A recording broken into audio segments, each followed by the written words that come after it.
It's on Rosh Hashanah, Yom Kippur too, that we think about our qualities as individuals for the good, for the bad, and one quality about your rabbi, which Kaylee knows all too well, is that I'm a man of extremes. That sometimes I'm intense, and that could be really great because it means I'm passionate, it means I go all in on the things I care about, but sometimes I just need to take it easy. Relax, guy. Take a breath. Enough. But I know it. I know it about myself. I'm a man of extremes. When I get into a band, I don't listen to 1 or 2 or 3 tracks. I gotta have the whole discography. And when I decided to make a couple changes to my diet, I couldn't just cut back, have a little bit every once in a while. I had to go full-on vegan, which everybody teases me about. It even got a laugh. But it's true. It's who I am. Just an all-or-nothing kind of guy. I've accepted it as a blessing, sometimes as a curse. Gaily. Usually as a blessing, mostly a blessing. When I look back on my Jewish life too, though, I'm the man of extremes. I had my Reform bar mitzvah. I decided I was an atheist or maybe on a good day agnostic, and I went the other way like so many do after a bar mitzvah or bat mitzvah. The Hebrew doesn't make sense. I don't understand what I chanted. It's old-fashioned. It's esoteric. I don't want anything to do with it. And so music and secular philosophy, that became my religion. It was jazz and the Grateful Dead and Plato and Aristotle. That was the juice for me. And then the pendulum swung. As a man of extremes, I was at Brandeis in my junior year, later in my time at college, when I started to learn with serious rabbis and I started to spend time there in that Jewish environment, and I started to see just how beautiful and powerful and life-transforming Jewish life can be. And so, with the pulse of my Jewish heart beating, I went the complete other direction, and my beard was down to here, and the law school application that I started, it was in the garbage for months, and I moved to Israel, and I changed my name to Yaakov. In fact, when Kaylee met me, what was my name? Yaakov. Yeah. I went to that other extreme. In fact, there's a version of my life in which I'm actually sitting in a shul right now with a black coat and 10 kids. Didn't go that way. Wasn't in the cards. Not yet, right? So how did I end up in the middle, guys? How did I end up here in this conservative world, at a conservative temple, in the conservative movement? How did I find myself in this more complicated, I think, and more difficult space, I think, of holding that middle between, on the one hand, tradition, and on the other hand, innovation, on the one hand, honoring the customs and the rituals of my Bubby and Zadie, and on the other hand, knowing that the modern world and modern science and modern thinking, modern ways of being have a lot to offer us. That's what I want to talk about this morning. Conservative Judaism. Because haven't you heard? The conservative movement, it's dying.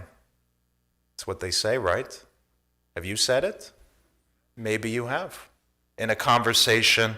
Maybe you've said, conservative movement, it's shrinking. 50 years, who knows what'll be with that conservative approach. In fact, a member of the congregation shared an article with me just a couple weeks ago. This was the title. In the U.S., some fading reform and conservative synagogues go Orthodox to stay afloat. In fact, the article suggested that maybe some conservative temples could just go Chabad and that would solve all the problems. Well, people read that stuff and they take it seriously. And then they come to me and they say, how did you become a conservative rabbi? Why would you do such a thing? What's worth fighting for in all of this? And that's what I'll share with you. Why I stand here on this bima day in, day out, week in, week out, every Shabbos, a younger conservative rabbi who's putting my full heart into the kind of Judaism that we do, who's dedicating my life's work, my whole life's mission. That's a big deal. Into what we do here. In a way, I see conservative Judaism as, first of all, authentic, but even more than that, as something that is healing for an ill that faces our society today. I don't think I have to tell you that in the year 2022, people seem to be flocking to extremes. You notice that? Does it feel like the middle ground in our world in every sense seems to be closing in? Does it ever feel like the extremes on one side or the extremes on the other side are getting louder and louder because they're speaking in echo chambers? They're only speaking to people who agree with them. And so those of us who value a moderate, civility, a balance, sensitivity, middle ground, that is shrinking. Happens in politics. I'm not here to get political, guys. I want to be your rabbi for a long time. But I will say that as a Jew, you look to the far left and you hear some of the anti-Israel or some of the things they say about Israel, and you say, oh, that's not for me. Where's the Democratic Party that I grew up with? And you look to the far right and you hear some of the things they're saying about replacement theory. The Jews will not replace us. People of color will not replace us. I'm talking about the very far right, but still, scary. It's scary. We get trapped as Jews, looking both to the right and to the left and saying, where can I be?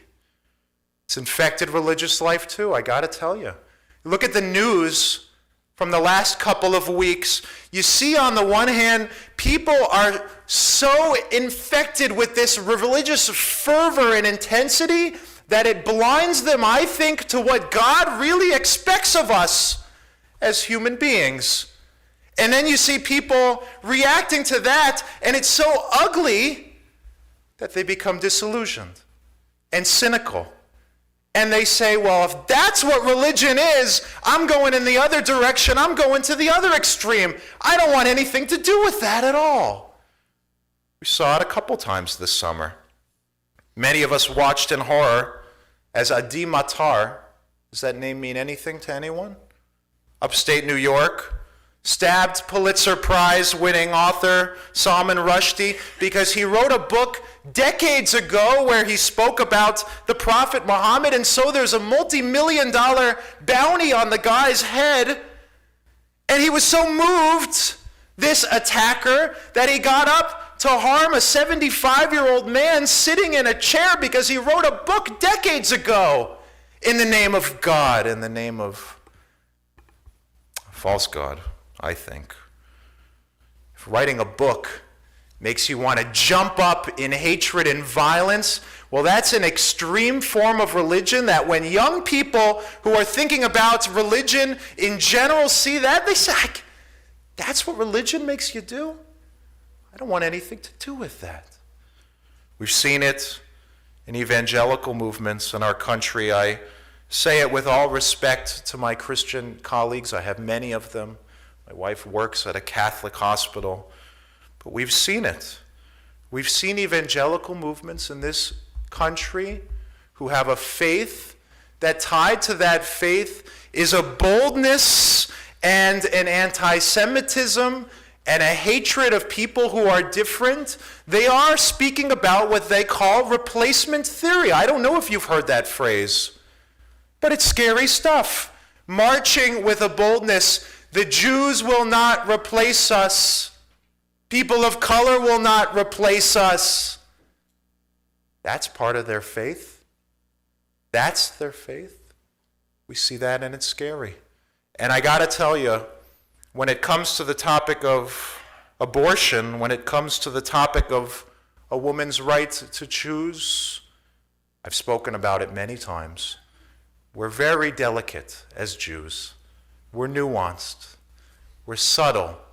We're thoughtful. We don't go traditionally, if you look at the sources from the Talmud, all the way to either extreme on that issue, and yet we've seen in our country people in the name of faith going to what many consider to be an extreme on that issue. An extreme that perhaps is not so thoughtful, not so scientific, not so empathetic. It's even in the Jewish world. Maybe you followed the news from Yeshiva University in these last couple of weeks. Do you know there was a case that went all the way to the Supreme Court from Yeshiva University? Students who wanted to have an LGBT club. They wanted to have a club where they could express who they were as individuals who love in a certain way, but still hold on to their Judaism. It went all the way to the Supreme Court. The Supreme Court said, yeah, Yeshiva University, you should have that club. You know what YU did, right? They shut down every club. Now, I respect their way of doing Jewish. I don't agree with it. In fact, a large part of why I'm a conservative rabbi is because I have tremendous respect for LGBT rabbis and friends and colleagues who love Torah and who love in a way that's honest to them. Still, I worry. Young people see a decision like that from YU. If you're going to make us have an LGBT club, if you're going to make us honor or give kavod to these people who are LGBT, forget it. There's going to be no student life on campus. It's over.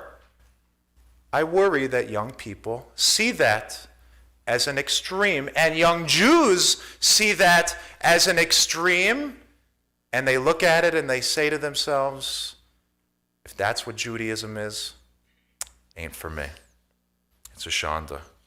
Can be. It's why in so many ways I'm a champion of this type of Judaism, of what we do. And I respect immensely Reform colleagues, Orthodox, and even ultra-Orthodox, and Chabad colleagues. But still, I think conservative Judaism is worth fighting for in 2022 because it's countercultural to be a conservative Jew in 2022. It's countercultural in a world where extremes get louder and louder and people dig their heels into one side. I refuse to hear what you have to say. I refuse to hear what you have to say. It's countercultural to be a part of a movement that has always championed and held as a source of pride, balance, being rooted in the past, but being open to the insights and the possibilities of the future. That's what our movement has always been about. That's what I love about it. In fact, Solomon Schechter, you may not know this, his name is the name of our conservative day schools. He didn't call it conservative Judaism originally. Do you know what the name was for this movement historically before it was conservative Judaism? From a PR perspective, it's even worse than conservative. People say, conservative, what are you all this is worse. You know what he called it? He called it Catholic Israel. Oi! What are you, a bunch of Catholic Jews? Doesn't make sense. But he called it that because the word Catholic means, in a more academic sense, inclusive, all-encompassing, broad, open. He called it that because he had a vision for Jewish faith in America that would stay true to who we always were, that would honor what our Bubbies and Zadis did, that would honor them from a place of love, but still would invite modern science and psychology and philosophy and technology and culture. And so Catholic Israel, he thought, let's be broad. Let's be accepting. Let's be inclusive. You can be an American Jew, he said, and a Jewish American at the same time. You could come to shul on Shabbat and still want to ask your friend what the score is to the baseball game. And that's okay. You could go out for pizza with a non-Jewish friend. And yeah, maybe the place isn't strictly kosher. Just please, please don't get any ham on it. And if you do that, you can be an American Jew. And you can be a Jewish American. And you can hold those two, though they are in tension, and it's not easy. You have to make tough decisions as a conservative Jew, because we don't throw out the past, and we don't throw out the future. It's harder. It's easy to be all or nothing. It's easy to do what a rabbi told me when I was studying, and it really turned me off. He said, you're either a Torah Jew or you're not. You're either a Torah Jew, Yaakov, or you're not. It's not so simple. It's not the faith that I believe in. I believe that this Torah, it's a journey. I believe in the story of our ancestors who wandered through the wilderness, seeking God, looking for a way to connect to their roots, to their Torah, to their souls that was authentic to them, and that it was a journey, and that journeys aren't obvious. And all of us are on a Jewish journey here. Every single person in this room, you bring a different perspective about God, about Israel, about mitzvot, about how you practice, and that's okay. You'll never hear from me, you're either a Torah Jew or you're not. What you'll hear from me is something very different. The word for Jewish law is halacha. You've heard that? Halacha. You know what halacha really means in Hebrew? Walking. Walking. Are you walking with God? That's what I want to know. Are you taking steps on the path of your Jewish journey in which you will more authentically and more lovingly be able to walk with God? If you're doing that, yesher koach. If you're not thinking about it in this coming year, I say to you, well, guess what? It's easier than it's ever been to take steps on a Jewish journey. Our people are creative. There are more ways than there have ever been, not just coming to shul. Yeah, yesterday I talked about how everyone should come back to shul, but today I'll tell you, you got the entire Talmud in your pocket, on your phone. You got every Jewish source that was ever written on your phone. What you used to have a library of thousands of books, it's in your pocket. And for your kids on TikTok, I'll tell you, there's even Jewish study there. Though I don't suggest it. We're creative as a people. We're smart as a people. And there's more ways to connect than there've ever been. I hope you'll take advantage of it. I hope if you're the kind of person who says to yourself, I'm not doing enough Jewishly, so I just won't do anything. Extreme, all or nothing. You'll take a step back and you'll realize that like Jacob's ladder, one step at a time is how we come to walk with God. So my friends, I hope that this coming year when someone says to you, hey, you know the conservative movement, it's dying? You'll say to them, well, I am someone who feels proud of this particular way of being Jewish. You know, the labels come and go. You don't want to call yourself conservative Jew? Fine. You want to call yourself Catholic Israel? Sei gesund. Whatever you do, remember what our sages said. Every single Jew is a letter in the scroll. Every single one of you has a letter in this scroll. Write your letter in 5783. Be proud of it, whatever it looks like. Know that in a world of extremes, balance, gentleness, they're good. they're important. May we honor the past. May we embrace our future. May we strive in Torah. May we know that our future is one, whatever we call ourselves, of strength and creativity, if we'll let it be. And I know that we, along with so many others, have what it takes to do that work. May we do it as holy work, with reverence. May we do it with love for who we are and who we can be. Shana Tova.